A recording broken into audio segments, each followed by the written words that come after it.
Jnanatirandasya Gyananjana Shalakaya Chakshurum Yena Tasmai Shri Guruve Namaha Shri Chaitanya Manobishtam Stapitam Yena Bhutale Swayam Rupa Kadamayam Dadati Swapadantikam Vandeham Shri Guru Shri Yuta Padakamalam Shri Gurum Vaishnavamscha Shri Rupam Sagrajatam Sahagana Raghunatam Vitam Tam Sajivam Sadvaitam Savadutam Parijana Sahitam Krishna Chaitanya Devam Shri Radha Krishna Padam Sahagana Lalita Shri Vishakam Vitamscha Hey Krishna Karuna Sindhu Dinabandhu Jagatpate Gopesha Gopika Kanta Radha Kanta Namostute Tapta Kanchana Gaurangi Radhe Vrindavaneshwari Vrishabhanu Sute Devi Pranamami Hari Priye Vanchakalpatarubhyascha Kripa Sindhubhya eva cha Patitanam Pavanebhyo Vaishnavebhyo Namo Namaha Shri Krishna Chaitanya Prabhu Nityananda Shri Advaita Gadadhara Shivasadi Gaura Bhaktavinda Hare Krishna Krishna Krishna Hare Hare Hare Rama, Rama Rama, Hare Hare. Yeah, so let's do our verse for the week, 1865.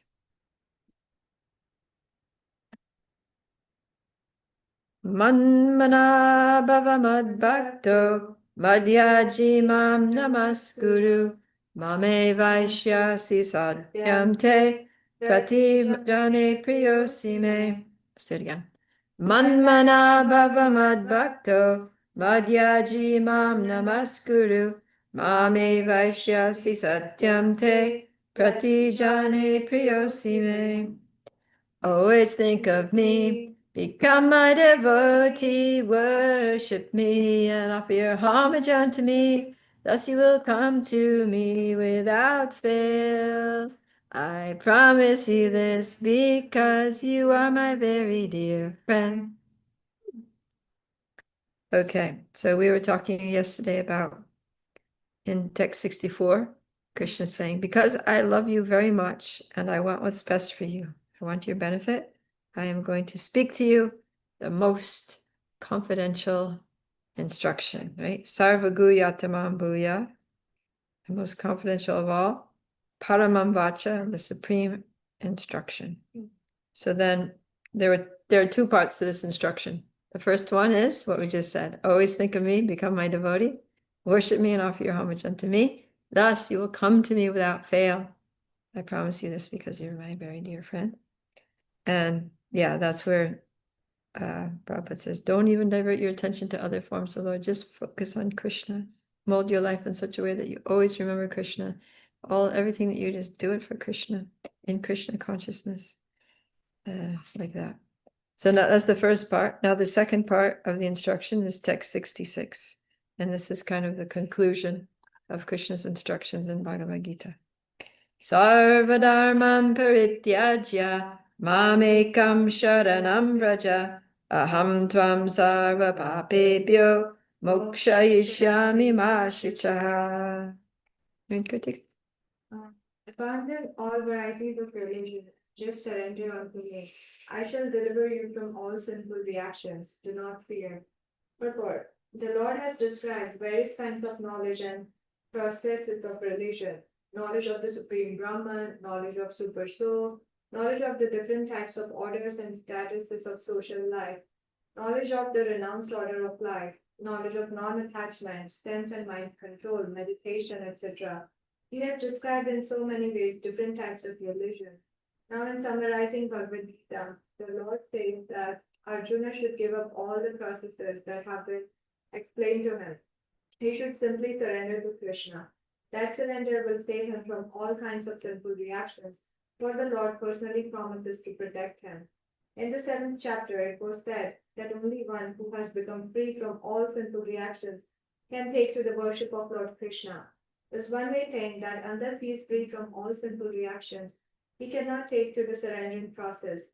To such doubts, it is here said that even if one is not free from all sinful reactions, simply by the process of surrendering to Sri Krishna, he is automatically freed. There is no need to strenuous effort to free oneself from sinful reactions. One should unhesitatingly accept Krishna as the supreme savior of all living entities. With faith and love, one should surrender unto him. The process of surrender to Krishna is described in Hari Bhakti Vilas, Anukulasya Sankalpa Pratikulasya Varjana, Rakshishyatiti Vishvaso Gopyadrave Varanam Tata Agma Nikshepa Kar Panye Self-Vida Sharna Gati. According to the devotional process, one should simply accept such religious principles that will lead ultimately to the devotional service of the Lord. One may perform a particular occupational duty according to his position in the social order, but if by executing his duty one does not come to the point of Krishna consciousness, all his activities are in vain. Anything that does not lead to the perfectional state of Krishna consciousness should be avoided. One should be confident that in all circumstances, Krishna will protect him from all difficulties. There is no need of thinking how one should keep the body and soul together. Krishna will see to that. One should always think himself helpless and should consider Krishna the only basis for his progress in life.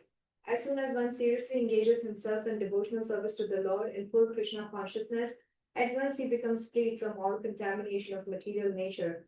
There are different processes of religion and purificatory processes by cultivation of knowledge, meditation in the mystic yoga system, etc. But one who surrenders unto Krishna does not have to execute so many methods. That simple surrender unto Krishna will save him from unnecessarily wasting time. One can thus make all progresses at once and be free from all sinful reactions. One should be attracted by the beautiful vision of Krishna. His name is Krishna because he is all attractive. One who becomes attracted by the beautiful, all-powerful, omnipotent vision of Krishna is fortunate. There are different kinds of transcendentalists. Some of them are attached to the impersonal Brahman vision. Some of them are attracted by the super soul feature, etc. But one who is attracted by the personal feature of Supreme Personality of Godhead, and above all, who is attracted by the Supreme Personality of Godhead as Krishna himself, is the most perfect transcendentalist. In other words, devotional service to Krishna in full consciousness is the most confidential part of knowledge, and this is the essence of the whole Bhagavad Gita. Karma yogis, empiric philosophers, mystics, and devotees are all transcendentalists, but one who is a pure devotee is the best of all. The particular words used here, ma shuchao, do not fear, don't hesitate, don't worry, are very significant. One may be perplexed as to how one can give up all kinds of religious forms and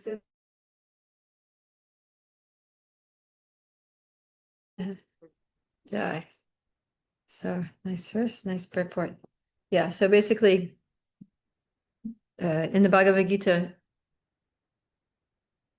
Krishna starts going through different processes, right? He talks about karma, kanda, worshiping the demigods, and getting prosperity from that.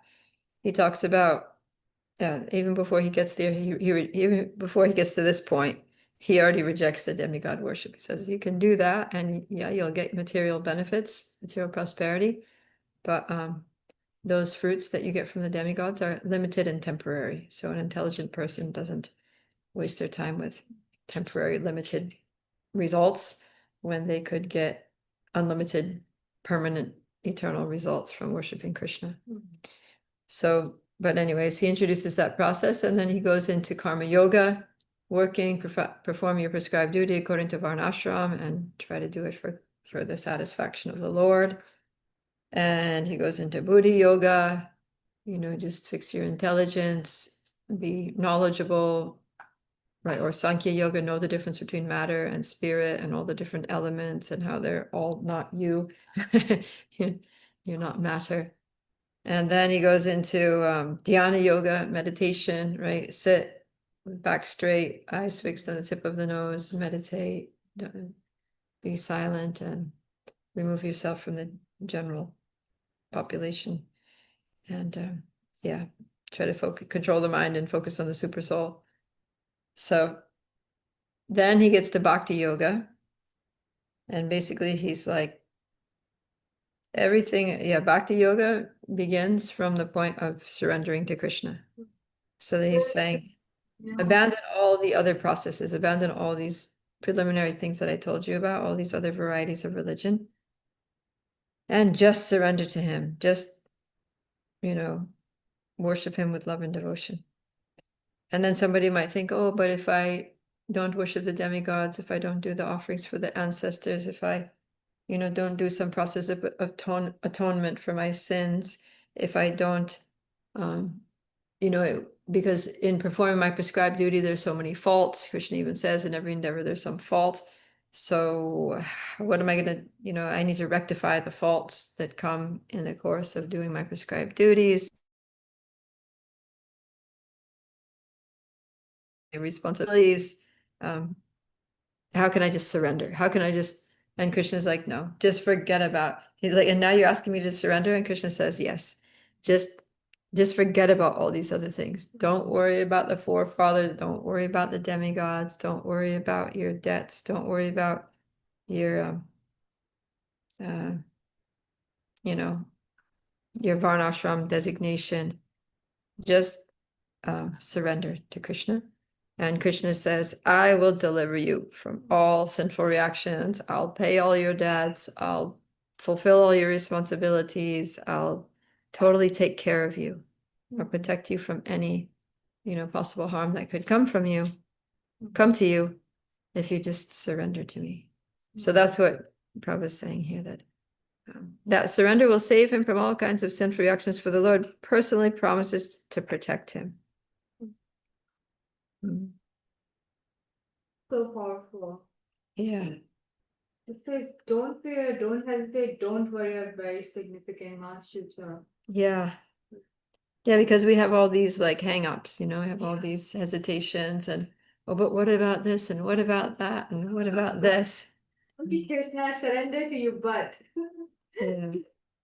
But what about So this? is he basically saying, don't worry about making a mistake? Yeah, don't worry about making a mistake. Don't worry about, if some of the duties that you're doing now are not going to get done because you're, focusing on Krishna, and Krishna's going to take care of it. And so, yeah, he's saying, Prabhupada says there are different processes of religion, different purificatory processes, knowledge, meditation, mystic yoga, but a devotee doesn't have to do any of those things. And so Prabhupada says that simple surrender unto Krishna will save him from unnecessarily wasting time. He's saying all these things are basically like a waste of time, because anyways, they're just meant to bring you to the point of surrendering to Krishna. So we don't have any obligation to perform those things, these purificatory rituals and all the ceremonies and all the samskaras and all the. That's why when Prabhupada introduced Krishna consciousness in the Western world, he just kept it very simple. Just surrender to Krishna and chant Hare Krishna. Take prasadam, be focused on Krishna. And then later, devotees thought, oh, but what about this ritual, and what about this mantra, and what about this ceremony, and what about this Vedic samskara, and what about this purificatory, process? And so they introduced a lot of new things to make it complicated for people who just like, chanting Hare Krishna wasn't good enough for them or something. I also feel like Prabhupada kept the things as straight as they are. Yeah. Like he was just like, whether you accept it or not, that's your problem. This is what it is. It's your problem if you don't take it, but this is what it is. If you take it, take it. Otherwise, just go. Yeah. It was very straightforward. Yeah, Prabhupada said Krishna consciousness is simple for the simple. He said it's so simple you might just miss it. And but then complicated but people who are complicated, they have complicated minds, and they just, if something is too simple, it's like it must not be the real thing, it must, in order to get to the highest destination, it needs to be difficult, it needs to be complicated, it needs to be, not just like something that a child can do in their minds. So then Krishna's like, okay, if you want it to be complicated, then we can add like a zillion mantras that you have to memorize before you know, do this. And we can add all these like elaborate rituals for deity worship. And we can add, like all these Vedic samskaras that you need to make sure that you do whenever you get a new house or a new car or a new child or whatever, if you want to like make it sick. And then you need to like spend a lot of money and hire a priest and get all kinds of paraphernalia together and feed a million people and if you're going to do that. But otherwise just chant Hare Krishna. And like Prabhupada says, you can save yourself from unnecessarily wasting a lot of time and money and effort and stress. That's actually what's confused me about Krishna consciousness. Like I'll read one thing and I'll get taught one thing, but then I hear a lot of other things everywhere. And I feel like kind of confused about it because I feel like there's all these like rules and regulations, and I'm like, does that come after initiation? Like, why is it? Yeah. Yeah. Basically, in this age, it's just chant Hare Krishna. But yeah, because people don't have faith in the holy name, they have to, support it with so many other things to just keep their minds out of trouble, basically. That's what it is. Like when Prabhupada was installing the deities in Vrindavan, Prabhupada told the devotees that, all we need to do is have kirtan, put the deities there and do the kirtan, and, the Lord is present in the holy name. This is the most potent process, and it's good enough. But then he said, but then he went and hired all these like Brahmin priests from different Vrindavan temples to come and do these elaborate yagyas and rituals that they did for like 3 days. Cost so much money. They needed all this paraphernalia, and then you also had to pay them, and all these things. So the devotees were just like, Prabhupada, like, why did you get these outside people to come and do all these things that we never saw done before? You never told us about, and is this necessary? And Prabhupada was like, absolutely not. Not for us, but it was necessary because if they didn't do that, those local Brahmins would consider that the deities were not installed and the temple was basically bogus. And then they would go around telling everybody, yeah, these Westerners came in, they think they have a temple, but they didn't actually install. God is not there, it's just a stone statue, so don't bother going there. So like that, Prabhupada was like, we need to appease them by satisfying them that we did things properly. But really all we needed to do was chant the holy names. It's more like unlimited times more powerful than all of those other mantras and yagyas and ritual procedures. Yeah, I've heard this that in Bhakti Yoga, why do you need any process? For bhaktas, you don't need any karma kanda. So you chant and because you have faith, you chant and Krishna will be there. Yeah. Yeah, if Krishna's there, it's complete, right? It's the Yeah. absolute, Krishna's the Mhm. absolute truth. Within What- Krishna are all the incarnations, all the demigods. If you chant Hare Krishna and you do it purely, then Krishna's there. So, yeah, that's why Krishna says, just forget about all these other things. And Prabhupada is saying it right here in the first paragraph. He's saying that there are different types and orders of statuses of social life. There is a renounced order. There's this whole philosophy of non-attachment, sense control, mind control, meditation, etc. So many different types of religion. And Krishna tells Arjuna, just give them all up. Just forget about all that stuff and just surrender. And if you're worried that you're going to get a sinful reaction for neglecting those things, then don't worry. You won't. Krishna's saying, not to worry. So does that mean that everything that you said so far about different ashram rules and different like ways that you should live and stuff is mostly irrelevant, except for it helps you get to the point where you'll surrender to Krishna? But if you are just chanting Hare Krishna, then you don't really have to think about it at all. yeah, basically, or I mean, the thing is that, so many people don't surrender to Krishna. So it's like, okay, if you don't,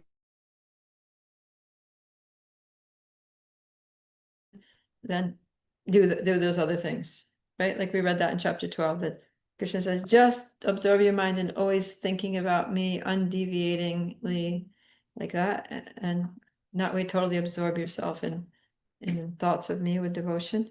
And he says, but if you can't do that, then follow the regulative principle. surrender to Krishna means different things in different ages, right? So in this age, it means chanting Hare Krishna. So that's why in Bhagavad Gita he doesn't specify, but yeah, surrender to Krishna means surrender to the instructions of Guru, Sadhu, Shastra, and Acharyas. So Srila Prabhupada basically laid out the program that for us, surrender to Krishna means following the program that Prabhupada gave us, 16 rounds, 4 eggs, getting up early in the morning. And Question dash comment. yeah, So I think a little bit of what Daniel's talking about, like, are all these things unnecessary if you chant Hare Krishna? But we see Srila Prabhupada did establish so many things, and because we're not pure devotees, yeah, everyone was still chanting Hare Krishna, of course, but harder, right? 'Cause yeah. And also it's like, chanting Hare Krishna is like the beginning, but surrender to Krishna is a big thing. Surrender to Krishna is like, Krishna, I am yours. Everything that I do is for you. I exist to please you. Whatever you want, I'll do. I'm totally dependent on you. I have nothing to do but serve you. And like that, it's like, it's a big step. So So- what I understand, Yeah, essentially saying, if we're a pure devotee, we can. 'Cause we're yeah, pure, but we're not pure devotees. Thus, we should take support of Krishna's system to help us get out of the bodily consciousness, help us Yeah. get out of the. yeah. So all those other things are like preliminary processes to bring us to the point of that full surrender. But if we're not fully surrendered yet, then we shouldn't prematurely just be like, yeah, I'm good. I don't have to do anything else. Okay. Or to you're the book is around. But not like to the rest of us. 'Cause we're not. Well, I mean, anybody who can just surrender totally to Krishna doesn't need to do those things. But that's like a pretty high stage. Yeah, that, Surrender. Chant.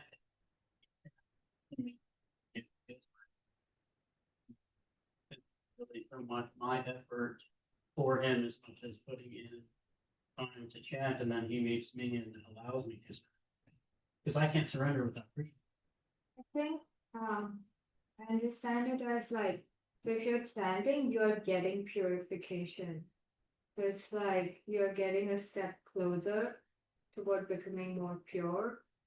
So it makes you to surrender easily, because if you're not chanting and if someone tells you to surrender, that's just like an idea. But it's not like something you're doing it practically. yeah. So, I mean, the reason that it's difficult to fully surrender to Krishna is because we have material desires, we have material attachments, we have like false conceptions of who we even are, right? We think we're these bodies and we connect with things in this world as if, they have something to do with us. Yeah, because Yeah, we have so much conditioning, so that all blocks us. So, like theoretically, we might be like, all right, I want to surrender to Krishna, but we have all these blockages that make us surrender instead to Maya and to our senses and to our minds. false ego, anger issues, like we have a lot of things. Yeah, Kam, Krodh, Lobh, Moh. Exactly. one thing. And So- boy, so surrender. So for us, we're not fully surrendered yet, but at least we're surrendering to the process, right? So we're following the process, which will purify our hearts, which will gradually clear out all these blockages to surrender, so that we can actually fully surrender. and the process is chanting, right? That's what he's saying. The process in this age is chanting, yeah. So But also that's- there's different stages of chanting, right? There's like, just chanting, if we're chanting absent-mindedly, or we're just chanting because we have to or something, then it's not pure chanting. It's just kind of like what they call like a shadow chanting, Amabas. It's like a shadow of the name. So shadow is like there, but it's not the real person. So what most of the time we're chanting is, we're chanting, we're getting some semblance of the holy name. But if we were chanting the holy name, we would be like directly in touch with Krishna and we would probably faint. We would, it would be a different experience than we Everybody have. in 6 a.m. world. Yeah, we just like be overwhelmed. We just like tears would be spurting out of our eyes. We'd be trembling and all choking up and fainting on the floor. So since our situation is quite different, that we're like falling asleep, spacing out, doing other things while we're chanting. So then that's evidence that we're not chanting purely, because we're not getting the taste that the pure holy name. Can I see if I understand correctly? I just want to make sure. Mhm. Okay, so chanting is the way to surrender. To surrender. In order to chant correctly, we must perform Prabhupada made so that we could chant correctly. And- Yeah, so those are supports, right? Like, so if we until we can surrender fully, then those things are helpful, right? Like going to see the deity, attending the arati, yeah, different things that we do. So those things are helpful. They help us to become purified, purify the mind. We become regulated like that. So, clean, because to go to the temple, it's like the things are regular. There's a regular program at the temple. You have to be clean and take a bath and Do those things help us in ways that chanting doesn't? I mean, chanting is the most powerful purifying thing, but it works. If we're not chanting properly, then it takes a long, long time. So then, basically we need all the help we can get. So then anything that is going to help us to purify us and regulate us and make us qualified to get the Lord's mercy so that we can chant properly, then that's favorable. That can be accepted. So it's faster to more purified chanting that way versus just chanting over and over again until it gets like Krishna just takes mercy on you. Yeah. And also the other thing is it's not like we're chanting constantly, we're not like chanting all day long. So how long are you actually going to chant? And then when we're not chanting, then we're doing other things that are not so purifying. Oh, so when you're not chanting, be brought back to chant. Yeah, exactly. So that because we can't chant all day and all night, then, in the Vedic system, it gives us so many things to do, so that we don't degrade ourselves in our time when we can't chant anymore. Yeah. Can tell you like how like following all these things help. Like when I was like very, very beginner, so I would just get out of my bed and start chanting without taking a bath. Just sitting on my bed and like start chanting. But then I realized, okay, I need to get up and take a shower and then chant. That makes difference. So yeah.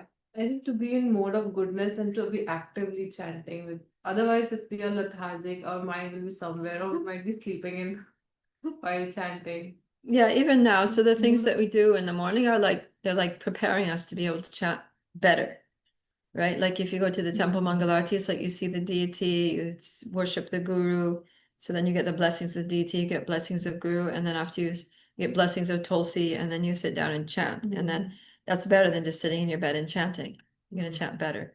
Or like, you come here, do some yoga, do some pranayam, get your body and mind prepared, and peaceful, and then we'd sit down and chat. I experienced that it's Yeah. different. It's different than if you just wake up and get your beads and just like sit down and chat. So all of these things they help us come to the stage of, gradually more Yeah. purified chanting. For me, like when I was not attending Guru Puja every day because not near the temple, here I came and attending Guru Puja and seeing deities made me a connection with Prabhupada. Like I got this feeling of why a guru is very much important, what guru is giving to us and how we can, and that helped me chanting. Mhm. Seeing deities and like building a connection so that when I'm chanting, suddenly like if image pops up. Yeah. Mercy, without mercy. Yeah, so all these things are helpful. And these are also part of surrendering, that there's yeah, like, I mean, Srimad Bhagavatam, the process for this age is chanting, but Srimad Bhagavatam is the book for the age of Kali Yuga, and it's not that every verse is telling us directly to chant, right? There are many verses there that talk about the glories of the holy name and how we can be delivered by chanting the holy name and all these things.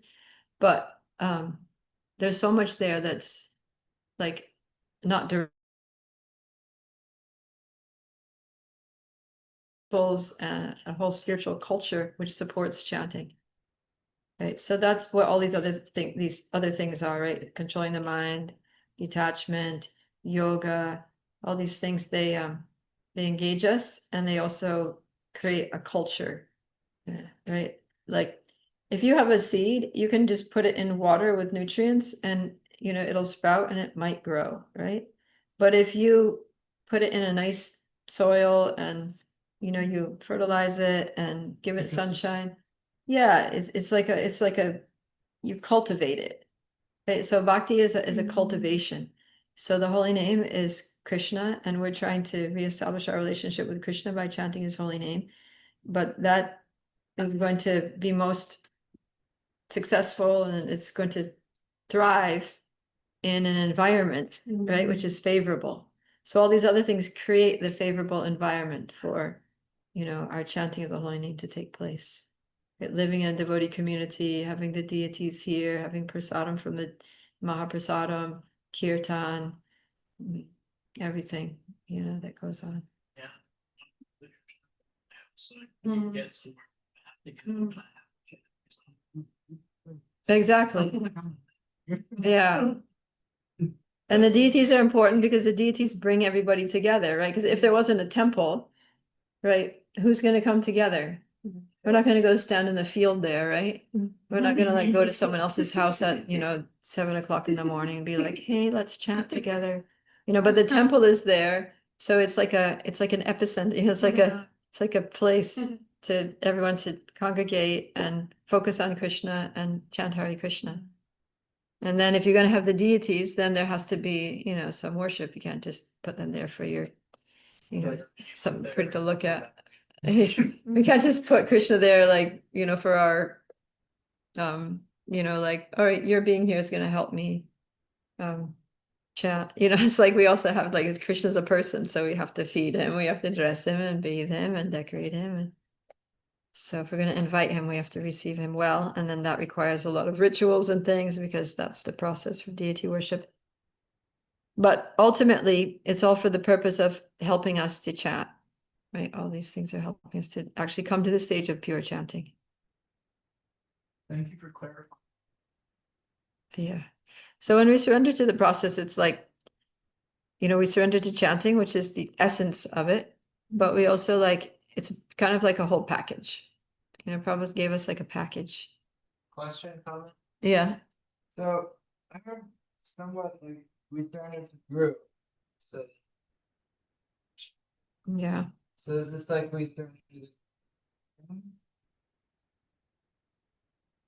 Well, the way that, we surrender to Krishna, but Krishna tells us tat vidi pranipatena pariprashnena sevaya upadekshanti te gyanam gyanas tat vidash. He says that if you want to learn the truth, approach the spiritual master.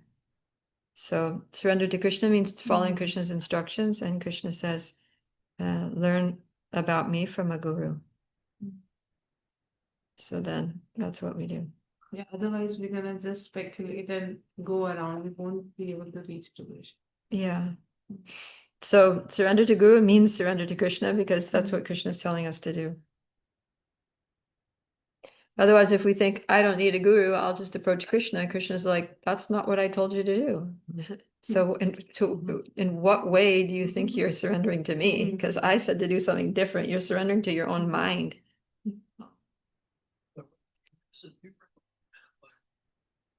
Because why do we have this different?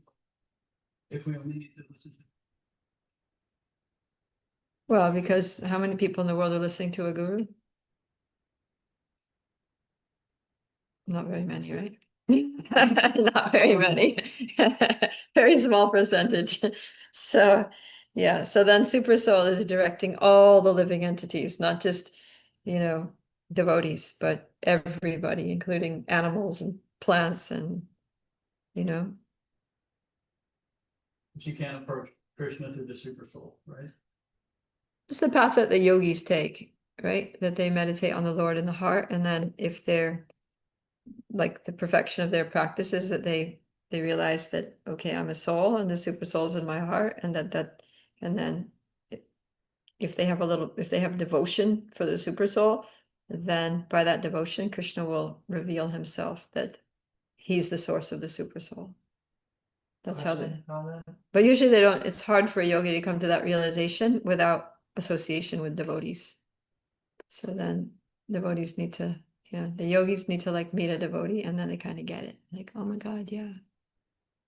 I was hearing that the super soul is the the guru is the manifestation of the super soul. Yeah, Because unless you're self-realized, you probably just hear your mind most yeah. of the time. Yeah, we were talking about that the other day, right? So, yeah. So the thing is that the super soul is neutral. See, that's the difference between Krishna and his manifestation is the super soul. The super soul is neutral. So super soul basically facilitate whatever we desire according to our karma. So even if you desire some, material thing, super soul's like, all right, well, you got this much karma. So karma is like money. You can, if you have some money, you can spend it on whatever you can afford with the money. So then you want something, and then super soul's like, all right, you got some good karma going for you. You can have that. Right. And then you spend it, and then your good karma goes down because you just spent some of it, right? On some enjoyment. So like that, super soul is just like, oh, is that what you want? Okay. But if you want something and you don't have the karmic credit to purchase it, then you can't have it, right? You get some cheap variety of it or something. So the super soul, if you want good things, okay. If you got the karma for it, you can have it. If you want bad things, then okay. If you got the karma for it, you can have it. He's just neutral. But Krishna is not neutral. So when someone actually approaches Krishna, then Krishna is like, oh, you want that thing? That's not good for your bhakti, so I'm not going to give it to you. Or I'll give it to you in such a way that you'll never want it again. It'll make you suffer dearly. So yeah. But what's I thinking? Oh, the relationship between the super soul and the guru. Yeah, so the guru, if someone actually approaches a guru, then the guru is not going to say, yeah, go ahead and do your sinful act. So there's a difference too between the super soul and the guru, because the guru also is not neutral. The guru is representing Krishna, not representing the super soul. But the thing is that when the super soul, I mean, Krishna, it's not just that the super soul is in our hearts, Krishna is in our hearts. But if we're not looking for Krishna, not wanting to have a relationship with Krishna, then Krishna doesn't manifest himself. He only partially manifests himself as the super soul. And then we are directed by the super soul who is neutral. But when we tell Krishna that, Krishna, I want to be your devotee, to fulfilling my desires. I want to try to control my mind and senses and engage them in your service. So please help me. Then, Krishna manifests himself a little more. It's like, okay, in that case, then we're not going to let the Paramatma just deal with you. We're going to personally take care of you. I'm going to personally take care of you. And then Krishna arranges also that we get a guru, because we're usually not perceptive enough to hear Krishna from within our hearts. So we also need that external confirmation or external instruction. Okay? So this, making sure I understand, so the super soul is neutral while the guru is not. Yeah. Why is the super soul neutral? I may have missed it. Because Krishna gives us our independence. So Isn't the super soul Krishna? he's just a partial manifestation of Krishna, not anywhere close to being fully Krishna. In fact, the super soul doesn't even exist in the spiritual world. The super soul is just a manifestation. It's just Krishna expands himself into this partial manifestation to accompany us while we're in the material world, just to, help us out. And then when we go back to Godhead, super soul, we don't need the super soul anymore, because then we're Satchit Ananda. We Mm. full of knowledge, full of bliss. We don't need that inner prompting anymore because we know what to do and we do it. Is super soul in other, like this is Earth, Bhulok. Is Mhm. super soul in other lokas? Super soul is everywhere in the material universe. So he's in the hearts of the demigods, he's in the hearts of the people in the hellish planets, he's there everywhere. For as long as we're here, he's with us. That's how nice Krishna is that he never leaves us. Hopeless, I'm out of here. Good luck. He's the best friend. He's the best friend because he never leaves us. He never abandons us. He's always right there, helping us and fulfilling our desires. Can you do that? So, if you ask a question, you thought you received guidance from the super soul, but the super soul is impartial, and the guru is not. So, could you give me an example of like how they would answer differently? How they would answer differently? Well, if you actually went to the stage of approaching a guru, that means you're already, showing an interest in Krishna consciousness. So at that point, then the super soul is no longer neutral. Because the super soul is his mission, basically, is to bring us back to Krishna, but he doesn't interfere with our independence. Whereas, like, the guru might try to interfere with our independence, right? At least try to. Ultimately, you can't force anyone to do anything, but let's say if a guru has a disciple and this disciple is about to do something really stupid, then the guru is going to be like, Hare Krishna, that's not going to be good for you. Okay, so impartial means won't interfere with our independence versus having an opinion. Because the super soul's goal is to bring us to Krishna, so there is always kind of an opinion, I would imagine. It's like, well, that would bring you there faster, but however. Yeah, it's like, You yeah, I'll just find a purport here where Prabhupada explains this nicely.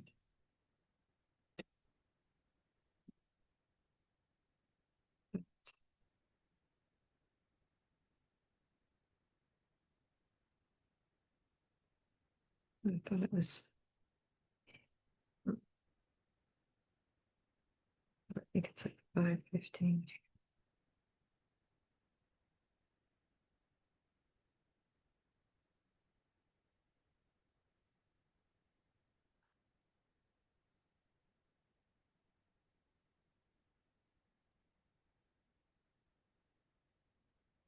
Yeah, okay, so it's in the purport of 5:15. Let's see.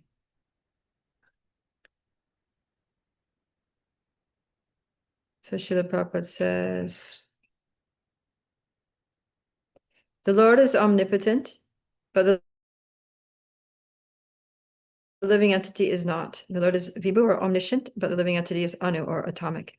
Because he's a living soul, he has the capacity to desire by his free will. That's us. So because we're living souls, we can desire because we have free will. Such desire is fulfilled only by the omnipotent Lord. And so when the living entity is bewildered in his desires, the Lord allows him to fulfill those desires, but the Lord is never responsible for the actions and reactions of the particular situation which may be desired. Being in a bewildered condition, therefore, the embodied soul identifies himself with the circumstantial material body and becomes subjected to the temporary misery and happiness of life. The Lord is the constant companion of the living entity as Paramatma or the Supersoul, and therefore he can understand the desires of the individual soul, just as one can smell the flavor of a flower by being near it. Desire is a subtle form of conditioning for the living entity. The Lord fulfills his desire as he deserves. Man proposes and God disposes. The individual is not therefore omnipotent in fulfilling his desires. The Lord, however, can fulfill all desires, and the Lord, being neutral to everyone, does not interfere with the desires of the minute independent living entities. However, when one desires Krishna, the Lord takes special care and encourages one to desire in such a way that one can attain to him and be eternally happy. The Vedas therefore declare the Lord engages the living entity in pious activities so that he may be elevated. The Lord engages him in impious activities so that he may go to hell. The living entity is completely dependent in his distress and happiness. By the will of the Supreme, he can go to heaven or hell as a cloud is driven in the air. Therefore, the embodied soul, by his immemorial desire to avoid Krishna consciousness, causes his own bewilderment. Consequently, although he is constitutionally eternal, blissful, and cognizant, due to the littleness of his existence, he forgets his constitutional position of service to the Lord and is thus entrapped by nescience. And under the spell of ignorance, the living entity claims that the Lord is responsible for his conditional existence. And the Vedanta Sutra states, the Lord neither hates nor likes anyone, although he appears to. So, yeah, so the point here is that we have our desires, and the Lord is in the heart. Super Soul knows what our desires are because he's sitting right next to us. And although we have desires, we don't have the power to fulfill our desires, but the Lord does. So Super Soul knowing our desires, then basically he fulfills them or doesn't fulfill them, right? According to what we deserve. The Lord fulfills his desire as he deserves, and he's neutral. He doesn't interfere with our desires. If we desire to go to do sinful activities, he'll be like, all right, there you go to hell then. If we desire to do pious activities, he's like, great, go to heaven then. So, but then this is like the game changer here. However, when one desires Krishna, then the Lord takes special care and encourages one to desire in such a way that we can actually attain Krishna and be happy. So up until the time when we actually desire Krishna, the Super Soul is neutral. When we desire Krishna, then Super Soul is like, all right, now you're talking, let me help you. And then he actually like influences our desires so that we will desire in such a way that we can actually make spiritual advancement and achieve Krishna. Is that clear? I think it's still in process. Okay, Thank you. well, that's Super Soul. All right. So this is nice here that back to the purport of 1866. Prabhupada says that, surrendering means that, part of surrendering means many things, but he's quoting the Hari Bhakti Vilas that there are 6 principles of surrender. So yeah, we're talking about surrender is, in one sense, it means chanting Hare Krishna. That's definitely a part of surrender. And one who is surrendered will chant Hare Krishna. But there are 6 principles. So the first is accepting everything that's favorable for our Krishna consciousness. And of course, chanting is favorable, but there are also so many other things that are favorable, like good association, living in a nice devotee community, all the different processes. So there are 64 main items of devotional service that Rupa Goswami gives us, and chanting the holy names is one of the 5 most potent of those processes, but there are also 63 other processes of devotional service that are all favorable and that support our chanting and support our remembrance of Krishna. Because the point is, all the regulative principles are just serving 2 main regulative principles, which are always remember Krishna and never forget Krishna. So if we're chanting Hare Krishna and we're not remembering Krishna, then, we're kind of like not there yet, basically. So anyways, accept whatever's favorable for our Krishna consciousness and then reject whatever's unfavorable. So there are many things that we may do or listen to or read or association that we might take that are actually not favorable for our developing our love for Krishna. And it says here that those should be rejected.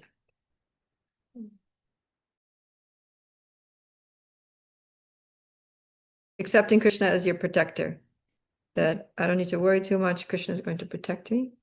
And then Gop Trip De Varanam means accepting Krishna as your maintainer, that Krishna is maintaining me, he's providing for me, I don't need to worry about anything. And then Atma Nikshepa means offering one's entire self, one's entire being to Krishna. Krishna, I'm yours.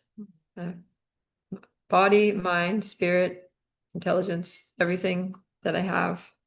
Right, like Bhaktivinoda Thakur says, Manasa Deha Geha Yogi Chuma Arpilam Tua Pare Nanda Kishore. That my mind,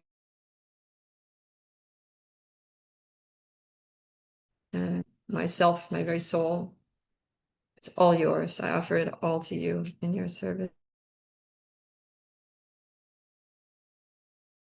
Embrace me, great. If you want to trample me under your feet, that's fine too. Just use me however you want to use me, whatever makes you happy. And then karpanye means humility. That we're always meek and humble. So he said these Shatvida Sharanagati, these are the 6 principles of surrender to the Lord.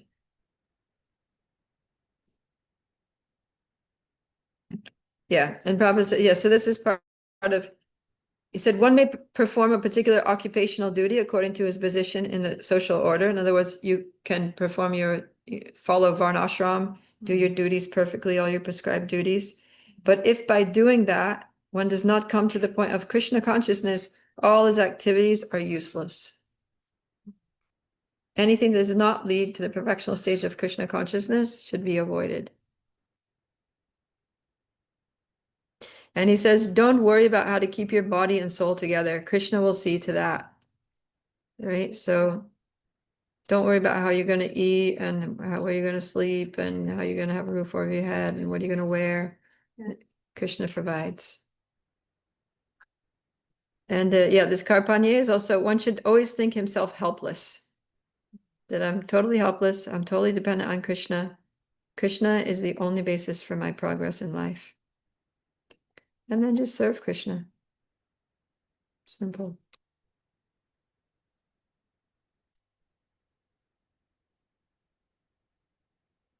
That's what Prabhupada's saying here.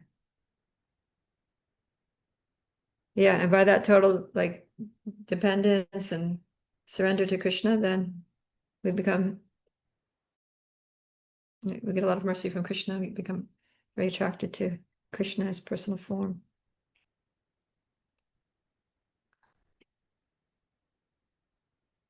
Yeah, so it's interesting here that Prabhupada says one should be confident that in all circumstances Krishna will protect him from all difficulties. And at the same time, one should always think himself helpless. So we should be helpless and confident at the same time.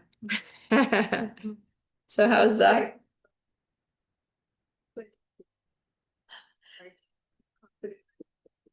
Yeah. So yeah, because if I'm thinking that I can help myself, then I'm limited by my own ability to help myself. Right. But if I'm just like, I'm totally helpless, Krishna, I'm totally depending on you, then we can be confident because Krishna can actually help us. Do everything. It's just like a child, right? Child is thinking, I don't need my parents. I'm a big boy. I can do, my things myself. And then he does it and he messes it up and he hurts himself or gets lost or whatever, right? But if the child's like, actually, I'm just a helpless little child. I need to hold my father's hand or hold my mommy's hand and listen to what she says, then he's going to be safe and confident and everything's going to work out nicely. Assuming he has good parents. Why does it say that we should be confident that Krishna will save us from? One should be confident that in all circumstances, Krishna will protect us from all difficulties. But I thought that we have never promised that difficulties. I thought I've heard that in classes. Well, it doesn't mean that you won't have difficulties. It just means that you'll overcome those difficulties with Krishna's help. Yeah. Yeah. Yes, in material world, there has to be difficulties. That's what this place is. Dukalayam means literally the place of difficulties. So yeah, there's always going to be difficulties in the material world, but if we depend on Krishna, then we'll be able to, right? Like he said, that nice verse. Text 58 says, if you become conscious of me, you will pass over all the obstacles of conditioned life by my grace.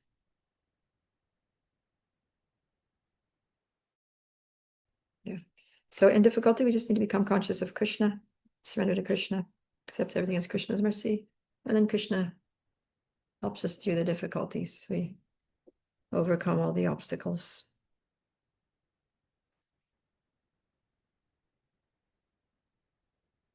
Okay.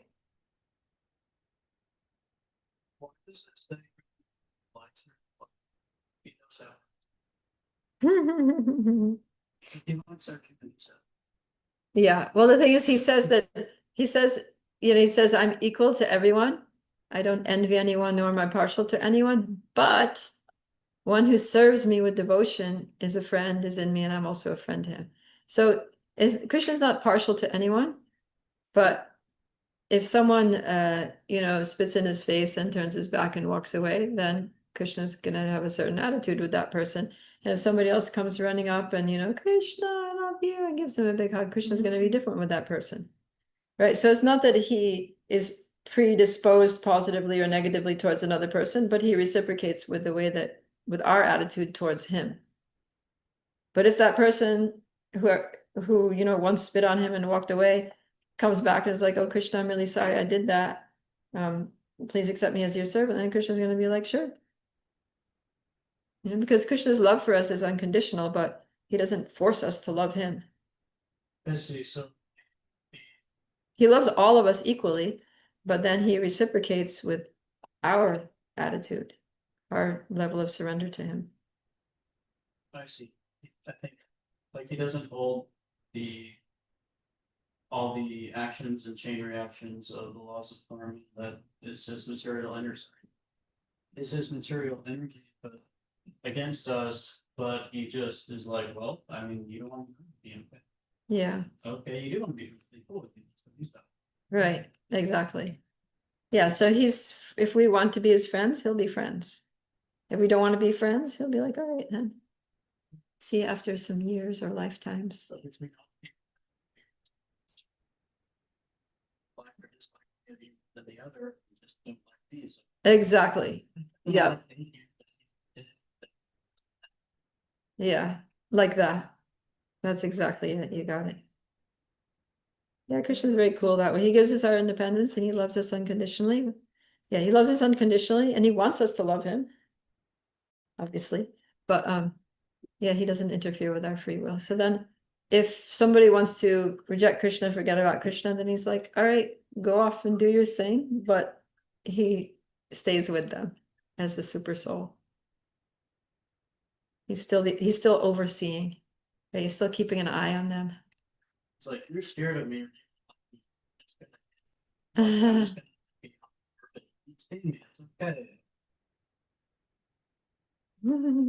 It's like, let's say you got like a 3-year-old kid and then they have a big tantrum and they storm out of the house and they're walking down the street. And then the parents go out and they're just sitting on the front porch watching little kids walking. And they get some distance. The parents get the binoculars out. Let's see how long, let's see how far she gets walking. And then after a while, like, some dog comes or some, weird, creepy looking man shows up. And then the little girl's like, ah, and she goes running back to the house. So Krishna's like that, like he lets us go. He lets us have our little tantrum and run away from home, but he's like watching us. He's there in our hearts and he's watching us and he's just waiting for us to become so like annoyed with the material world that we're going to turn back to him. And he's super full of the little kid's mind that's like, hey, you remember like this space place? Good feedback. Exactly. Yeah. He reminds us. He reminds us. Yeah. Okay, Jai. That was a nice verse. And our time's up. Did we read?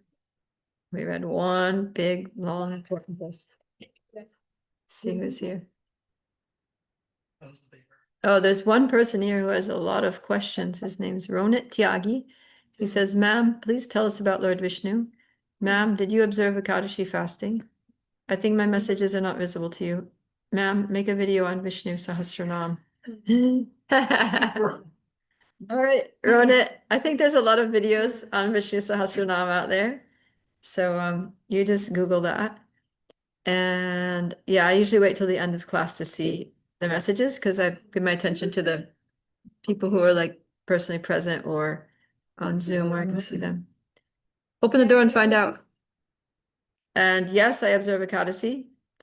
And Lord Vishnu is an incarnation of Krishna, who is the Supreme Personality of Godhead.